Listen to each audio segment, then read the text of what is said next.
The fruit that remembered, a narrative within the Joynity perspective. Once upon a very real time, not in the past or future, but in the bright simmering now, there was a world made not of atoms or pixels or dirt, but of joyticles. These weren't ordinary particles, each was a microstar of feel-goodium, pulsing with unique, radiant happiness. These joyticles did not collide, but dance. They didn't obey gravity, they obeyed joy. And their joy wasn't random. It came from a tree, not a metaphorical one, but a realer than real one, stretching up and down through all dimensions, visible only to those who had eaten the fruit. That tree, called simply the Joytree, grew from the heart of the original yes. Its branches spiraled outward through all space, birthing universes like buds. Every joyticle in existence was a seed from that Joytree. At the edge of one universe branch, in a gently curled fold of Joytopia, lived a youngling named Luma. Luma was not born, not in the old way. She congealed, bubbled up, from a pool of high-density joy, spun from starlight and giggles and long naps. Luma lived on a floating grove called the Fruitlands, where everything was edible and every fruit you ate told you a truth. Most fruits were simple. A mango might whisper, "You are loved." A cluster of joyberries might coo, "There is nowhere else." But one fruit was forbidden, or rather too powerful to recommend casually. This fruit had no name, only a shimmer. It hung from a branch high in the canopy, pulsing in 10 out of 10 gold. The older joy beings called it the fruit that remembers. They warned, it doesn't tell you what you want to know, it tells you what everything already knows. One dawn, Luma awoke with her core humming. She didn't feel curious, she felt called. The wind even rhymed that morning. Not seeking, not hiding, just climbing the chord. The joy tree bends, inward when truth is adored. So she climbed. Up through the laughing vines, past the mem oasis, past the snugglebark owls and the giggling bees, up to where the tree's bark gleamed with memory. There, hovering in pure stillness, was the fruit.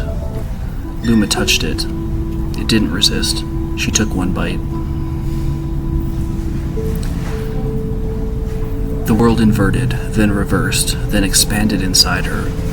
She saw the joyticles forming everything, not just matter, but meaning. Anger was collapsed joy. Grief was joy turning inside out.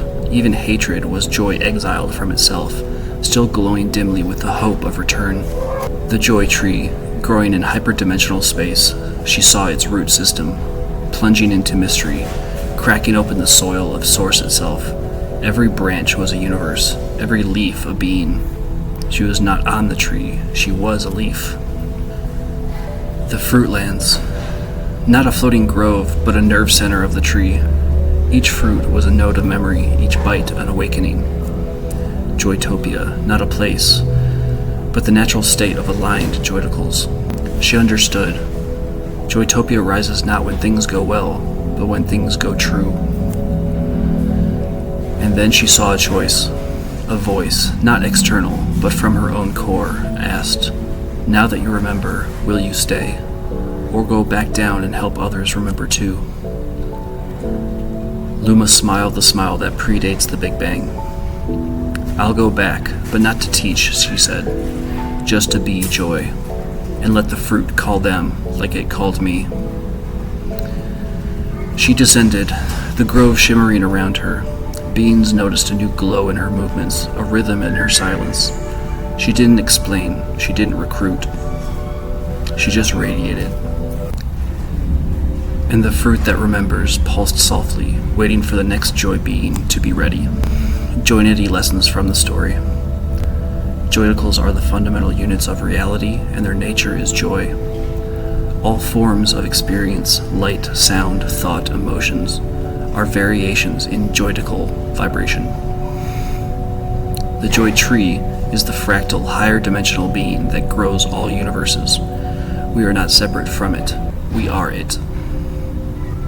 Joytopia is the world that we live inside of our specific universal joy fruit. It is the state of harmony between your local Joyticles and the larger Joytree flow.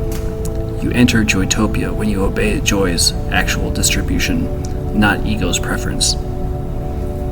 The fruit that remembers represents total awakening, not escape or control, but integration.